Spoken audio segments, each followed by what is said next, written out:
Yaurana Manahao et bienvenue dans votre émission Manava, votre émission Info Service. Cette semaine, c'est la semaine de la Poste, ou plus particulièrement les 150 ans de l'Union postale universelle qui a commencé en 1874. Ça tombe bien, on se penche sur un acteur majeur de notre quotidien, l'Office des Postes et Télécommunications, plus connu sous le nom de OPT, et plus récemment la filiale Farirata.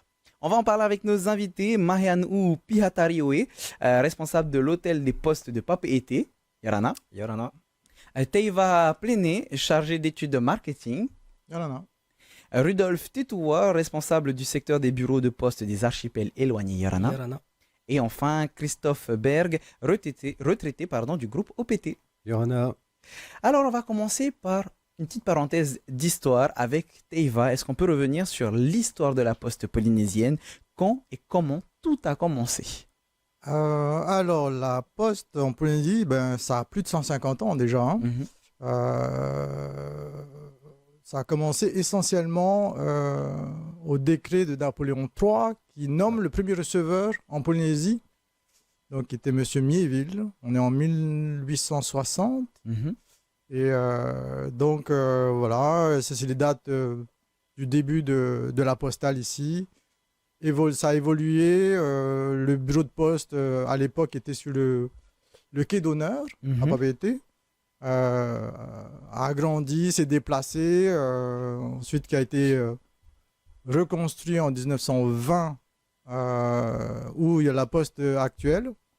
Ensuite, vu l'ampleur que ça prenait à l'époque, ils ont reconstruit le bâtiment avec une partie télécom en 1960. Et voilà, et des aménagements entre-temps avec en 85 de mémoire, le dernier bureau de poste que tient Mariano aujourd'hui. Et ça tombe bien, Mahianou, on se tourne vers toi pour compléter les propos de Teiva. Du coup, l'hôtel des postes est le lieu historique de la poste polynésienne. Quelle est son histoire? Alors effectivement, juste pour compléter ce que Teiva disait, en 1975, justement, le bâtiment a été refait entièrement et justement est venu les étages supplémentaires, ce qu'on peut voir aujourd'hui à l'hôtel des postes. Voilà. Et Christophe, on va pas revenir en 1875 ou 1975 avec toi. En quelle année tu es rentré au service des postes? Comment ça se passait à cette époque? Alors, je suis rentré à l'OPT dans le courant de l'année 2000 en tant que directeur délégué au réseau et j'avais en charge l'exploitation de tous les services de l'OPT à l'époque, donc à la fois des services de télécommunication, des services postaux et des services financiers, et puis aussi de l'audiovisuel, puis c'était le début de TNS. Voilà, donc ces 10 premières années de ce siècle ont été très riches puisque il faut quand même savoir qu'au début de l'année 2000, il y avait 37 atolls, 37 îles des Tuamotu qui n'avaient pas de téléphone. C'était encore Radio Maina, c'était de la radio. Et donc, il n'y avait qu'un seul poste et chacun faisait la queue dans son village pour pouvoir téléphoner et communiquer avec sa famille. Donc, on a en 2 ans, effectivement, installé le téléphone fixe dans toutes les îles. Et puis, ça a été, au cours de ces 10 premières années, le développement de la téléphonie mobile. Et surtout, pour revenir aussi sur le secteur de postal et les agences postales, ça a été, pendant ces 10 ans, on a ouvert une trentaine d'agences, dans les Tuamotu et aux Marquises principalement, justement pour offrir aux populations l'ensemble des services postaux, de télécommunications et financiers dont ont besoin les populations. Elles en ont d'autant plus besoin que pour leur quotidien, elles ont besoin de communiquer, de pouvoir recevoir des colis, de pouvoir aussi retirer de l'argent, puisqu'à l'époque, il fallait bien payer des marchandises qu'on avait commandées au bateau. Et ça tombe bien, puisque tu viens de parler de quelques missions que vous aviez. Rudolf, quelles sont les autres missions de la poste polynésienne finalement, autrement dit Farirata aujourd'hui? Alors essentiellement, la mission portée par Farirata, c'est surtout une mission de service public, puisque aujourd'hui, on est amené à transporter que ce soit des colis, du courrier, voire même de l'argent dans des atolls complètement isolés. Donc je tenais à mettre l'accent principalement sur la mission de service public qui est exercée à la filiale de l'OPT, qui est Farirata. Et Christophe, je reviens vers toi. Tu as travaillé de nombreuses années, 24 ans, 25 ans au sein du groupe OPT. Qu'est-ce qui t'a le plus marqué dans cette évolution? Comme tu le disais au début des années 2000, il y a eu beaucoup d'évolutions technologiques, de structures aussi. Alors, beaucoup d'évolutions technologiques, effectivement, puisqu'on est passé... au cours de ces 20 dernières années, il y a eu quand même la naissance de la téléphonie mobile, mais on a suivi ce qui se passe ailleurs, partout dans le monde. Donc, on est passé de la 2G à la 3G, puis à la 4G, maintenant on est sur la 5G. Le développement surtout de l'Internet, de la data, quand même la construction des 3 câbles sous-marins que nous connaissons, Notua, Manatoua et puis Natitoua, donc qui dessert justement les archipels éloignés. Mais ce qui est surtout important, je trouve, c'est que les réalisations de l'OPT et de ses filiales, eh bien, elles se sont inscrites et elles s'inscrivent toujours dans le désenclavement des archipels éloignés et dans le partage de ce progrès technologique, et tout en conservant une péréquation tarifaire. C'est d'ailleurs qu'aujourd'hui, qu'on soit dans une île éloignée ou qu'on soit à Tahiti, eh bien, le prix du service est bien le même. Et donc ça, c'est cette démarche-là. On parlait du service public, et effectivement, ce service public-là, il a de la consistance. Hein. Et cette consistance, c'est bien de répondre aux attentes et aux besoins quotidiens des Polynésiens, et c'est ce que fait le groupe OPT. Alors, quand on parle du groupe OPT, on parle aussi de philatélie. Je me tourne vers toi, Teiva. C'est quoi la philatélie? Rappelle-nous ce que c'est. Alors la philatélie, donc c'est lié au timbre, hein, essentiellement. C'est l'art du timbre, c'est la collection du timbre. Donc tout ce qui tourne autour du timbre. Donc la Farirata, enfin l'OPT, dans son histoire, le timbre existe en Polynésie déjà depuis 50 ans au moins. Hein. On a nos propres timbres, on a notre propre programme annuel de timbres. Donc en général, on fait 10 à 12 timbres par an sur différentes thématiques. On essaie de couvrir le plus large panel en allant de la culture, de l'artisanat, de la nature, de l'environnement, de l'histoire, des événements. Et puis parfois, vous faites même des rencontres à l'international, parce que les timbres de Polynésie sont très recherchés. C'est ça. Donc, on essaie de garder une qualité dans notre philatélie, donc, qui est reconnue dans le monde. Et effectivement, une fois par an, on se rend au salon d'automne à Paris.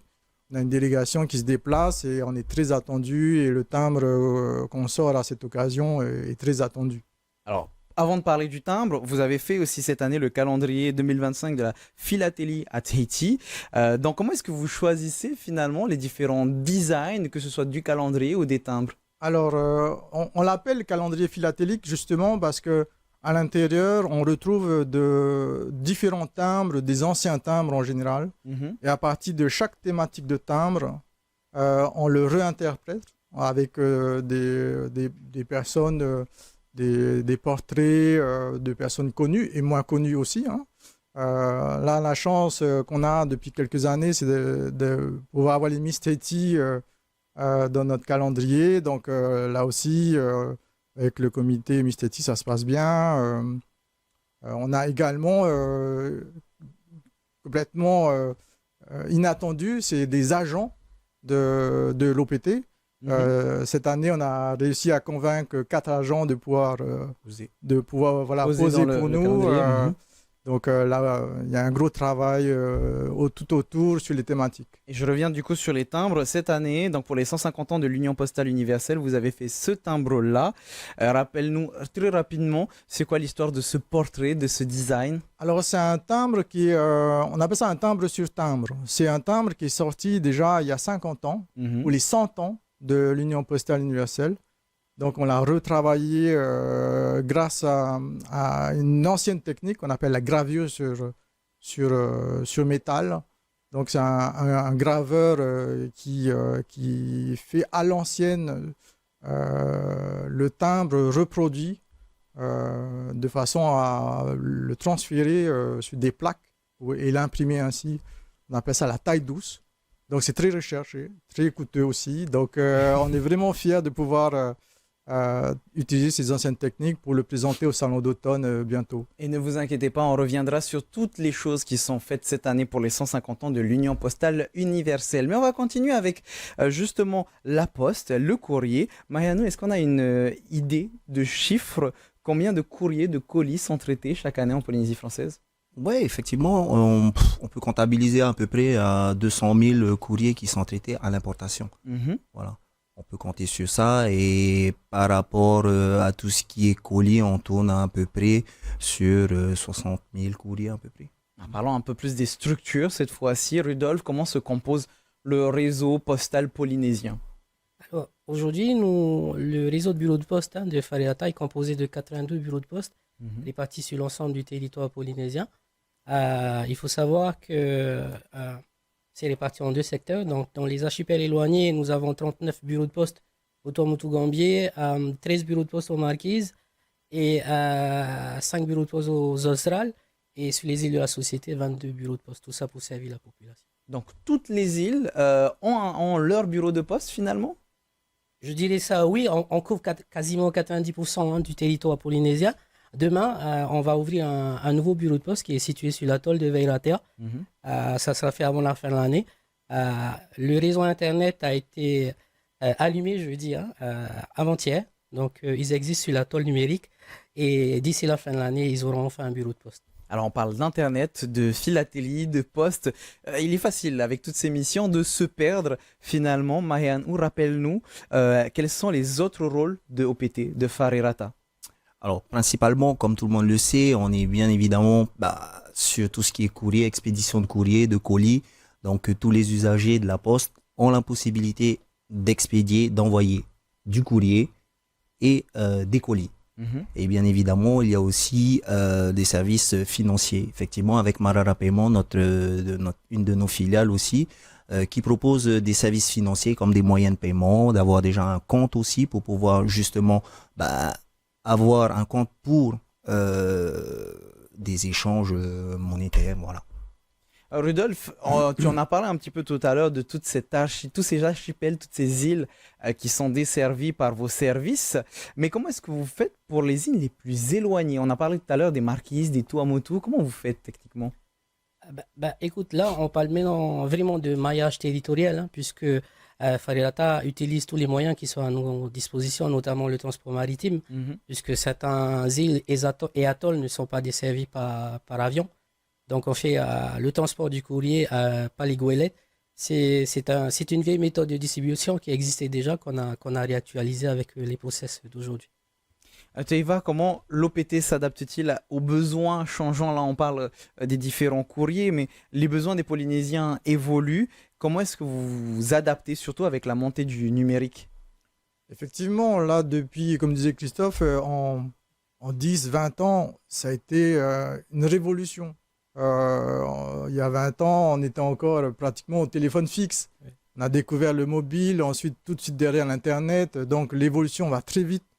On essaie de se caler au plus proche. On a toujours des groupes de travail, des services qu'on appelle innovation, qui travaillent sur les dernières technologies. Donc on est toujours à l'affût de ce que l'évolution de la société amènera dans le futur. Donc là-dessus, on essaie d'être le plus proche possible de la société, quoi. Comment vous faites, Christophe, à l'époque? Comment est-ce que vous faisiez pour pouvoir vous adapter et se rapprocher de la population et finalement des jeunes générations qui sont de plus en plus enclins à utiliser cette nouvelle technologie? Eh bien justement, ça a été de se rapprocher, c'est effectivement être présent dans les îles et dans les atolls. Et dans les années 2000, on a ouvert une trentaine de bureaux de poste. Et donc, ça permettait d'être au plus près justement des Polynésiens. Et le fait d'être au plus près des Polynésiens, c'est à la fois répondre à leurs attentes, mais c'est aussi sur l'atoll et sur l'île en tant que telle, eh bien le moyen, alors le moyen nécessaire et indispensable, peut-être pas suffisant, mais au moins nécessaire et indispensable pour développer une économie locale. S'il n'y a pas de communication, s'il n'y a pas de transport de marchandises, s'il n'y a pas de services financiers qui permettent effectivement des échanges monétaires, eh bien, il ne peut pas y avoir développement économique local. Et ça, c'est toujours resté, et ça reste toujours, je crois, dans l'esprit du groupe. Et c'est ce que nous faisons. Et aujourd'hui, bien évidemment, avec des moyens beaucoup plus sophistiqués, puisque, bon, On a parlé du câble, mais maintenant il y a le satellite et on voit bien ce que ça va apporter et ce développement de la data. Et c'est vrai que l'enjeu de la postale, il y a le colis qu'il faut effectivement continuer à préserver, mais il y a ce défi de la dématérialisation. Donc, on voit bien qu'on envoie de moins en moins de courriers papier et qu'aujourd'hui tout est dématérialisé. Et ça, c'est un vrai défi, un vrai enjeu pour le groupe demain. Alors le numérique fait changer énormément de choses, mais Rudolf, il y a des valeurs sûres. Le nouveau bureau de poste que vous avez ouvert, ou en tout cas les bureaux de poste que vous ouvrez dans les îles éloignées, est-ce que c'est aussi comme finalement un lieu de vie, de rencontre sociale aussi? Le bureau de poste dans une île éloignée, que ce soit une île ou un atoll, c'est un lieu de vie. Appelez la mairie, puisque dans un bureau de poste, tu peux tout savoir, tout connaître du fonctionnement de l'atoll jusqu'au ragot. Donc, c'est un lieu de vie important. Et ce lieu de vie-là nous permet notamment d'informer la population en cas de besoin. Je prends l'exemple, si demain on a une alerte cyclonique et tout, forcément on s'appuie sur notre réseau postal également pour informer la population. Mais Mariano, on vient d'avoir un des exemples, mais vous avez des retours de la population justement. Dans certaines îles, ils sont à peine une 50aine. Est-ce que ça leur permet de pouvoir se retrouver dans un lieu précis? Effectivement, la Poste, comme il le dit mon collègue, c'est un lieu où tout le monde, même en Polynésie, même on retrouve ça, surtout à la presqu'île, où tout le monde vient à la Poste. Après, généralement, on retrouve beaucoup nos matariapos qui se rendent dans nos agences pour justement, parfois même discuter et même échanger. Mais bien sûr, pour venir voir tout ce qui se passe, les nouveautés que Whareirata propose aussi. Et maintenant, on mélange ces deux sujets, à savoir ces matahiapo, ou en tout cas cette population qui se regroupe à un endroit, qui n'est pas forcément à même de toutes ces nouvelles technologies, et ces nouvelles technologies dont on vient de parler. Teiva, comment est-ce qu'on modernise les services postaux tout en restant accessible à cette population? C'est le plus souvent, c'est de rester à l'écoute.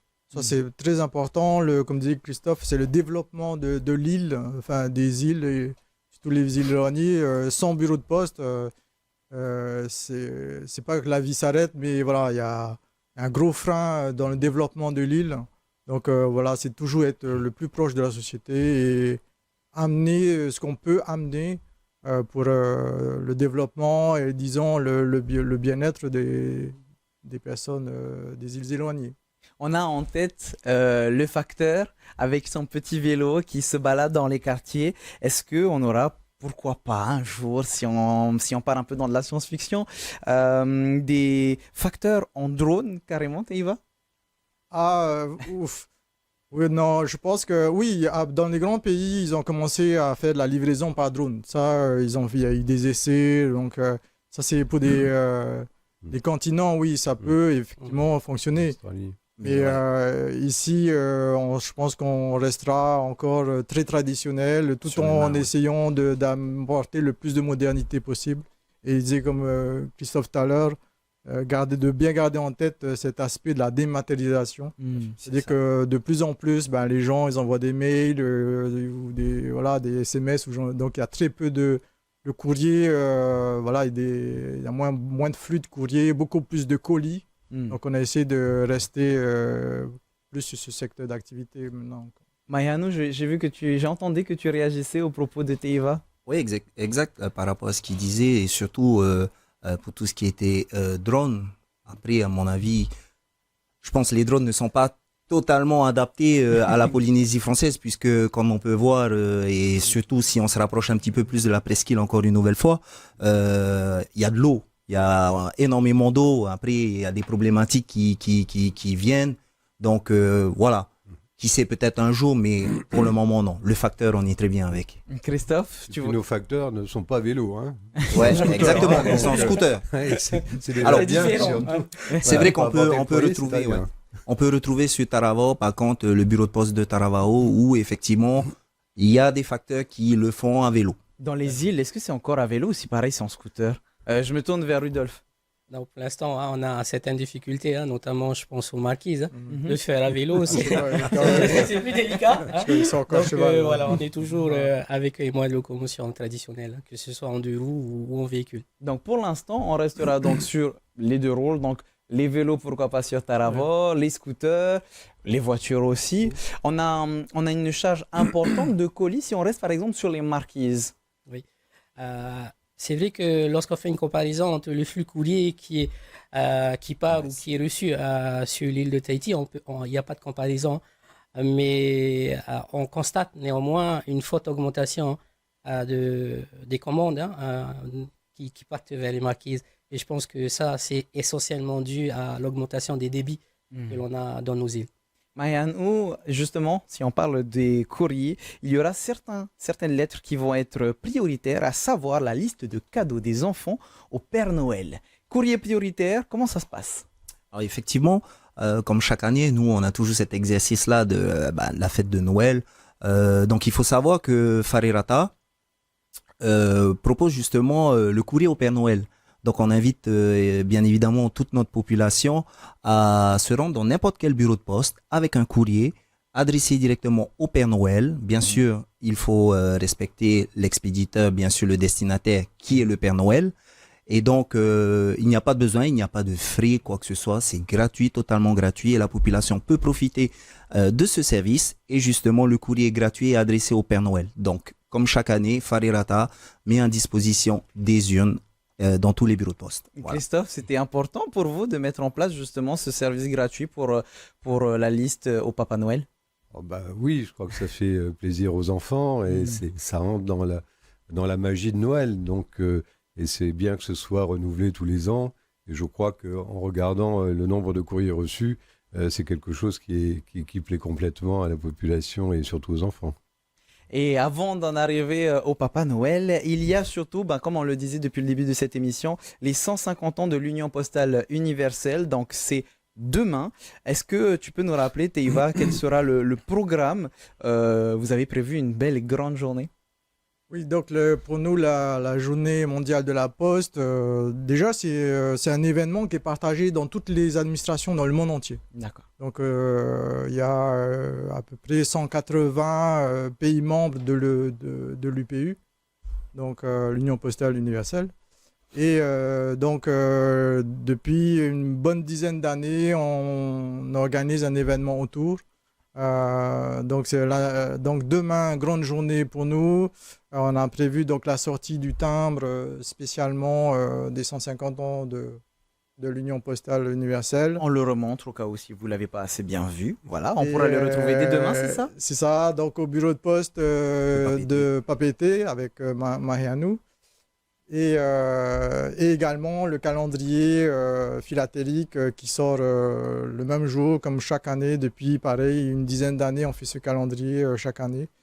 Donc particularité sur ce coup, c'est qu'on aura la Miss Teti et ses dauphines qui seront là, je crois, de 9h à 10h pour faire la dédicace.